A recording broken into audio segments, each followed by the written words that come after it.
Pag-usapan pa natin ang limitasyon ng motorcycle taxis kasama si Mobile Journal Ivan Tarinque. Ivan, ano ba ang patakaran ng mga motorcycle taxi companies hinggil dito sa pagtanggi sa mga pasahero?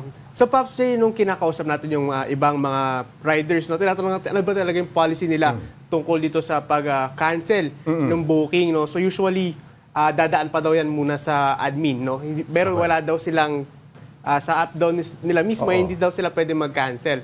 Pero yung ibang apps naman, pwede mag-cancel mismo yung rider. Pero nakikita din namin, parang, in-explain din nila na pwedeng bumaba rin yung kanilang cancellation rate, no? Okay. So, dalawa kasi yan, Pops J, isang acceptance rate, tapos isang cancellation rate. So, pag ganun daw, medyo may mga narinig akong kwento na mga motorcycle taxis na baka mas nahihirapan silang makapag-book ulit pag sila yung nag-cancel. Pops J. And nakita ko dun sa report mo na parang initially na-assess agad nung mismong rider na mukhang mahihirapan yung aking motorsiklo. So, binibigyan ba sila ng karapatan na on-the-spot assessment? Halimbawang gusto nila o ayaw nila, may ganun ba silang karapatan? Meron ba silang ganun privilege? So, Pops J, unang-una kasi, yung pag nag-sign up ka sa app, hinihingi na kagad yung height mo, saka yung weight mo. So, dun pa lang nasasala na talaga. Okay. Kung ma-check na talaga kung applicable ba sa'yo to. In this case, nasala ba nung app at nalaman na hindi pwede? So, Pops J, mukhang hindi nasala, no? Kasi okay. marinig naman natin yung reklamo nung mismong Parang rider. nagkagulatan eh. Nagulat siya, no, Pops J?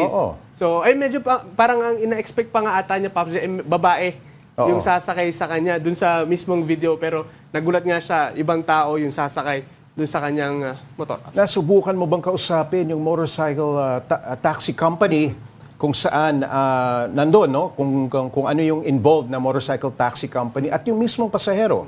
Anong kanilang reaksyon? So, Pops J, sinubukan natin actually kunin yung tatlong leaders ng motorcycle company. So, sinubukan natin sila kontakin kung ano ba talaga, no? Kasi baka yung mga pasahero mismo hindi nila alam, no? So, sinubukan natin, pero so far ngayon, under process pa kasi yung request natin sa kanila. So, eto namang pasahero, medyo mahirap na hagilapin. Kasi nag-viral. Alam mo naman, Pops J, pag nag-viral, marami nag-re-upload. Okay. Ano ang reaksyon ng mga nakausap mong suki ng mototaxi? Alam mo, yung iba baka mabahala, no? Merong pwedeng iniisip nila na logical naman, no? Na hindi sila tanggapin. Pero ano ang reaksyon nila? So, Pops J, halo-halo actually yung reaction nito. Kanina may mga nakausap ako. Ang sabi nila, unang-una pa lang naman unang sign up pa lang namin, tinanong na kagad kung ano yung weight namin, height namin. So, dapat hindi na surprise yung rider na, ito pala, ganito yung susunduin na, ganito yung aming CS. No? Ganon. Tapos yung iba naman, Pops J, sabi naman nila, sila na nag-a-adjust, no?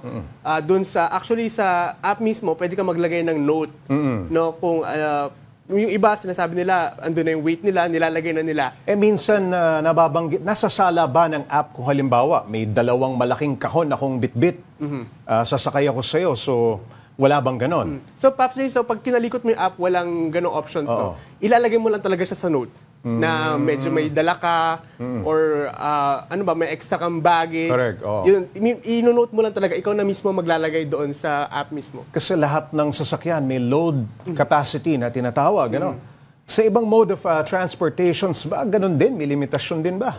So, Pops J, usually, isa pang pinakamalaki dito yung Grab na Pops J. So, pag pumasok ka sa Grab, meron ng usually options kung ilan. May 4-seater, 5-seater. So usually, yun lang talaga yung maximum capacity na pinapagamit sa isang pasahero pag gumamit ng Grab. No? Pag sumobra pa doon, usually tinatanggihan na nila. Nangyayari na yun before. No? Pag kunyari, ang binook mo is 4-seater pero 5 kayo, usually tinatanggihan na yun ng Grab driver, Pops J. Alright. Okay, maraming salamat, Mobile Journal or Journalist Ivan Tarinque.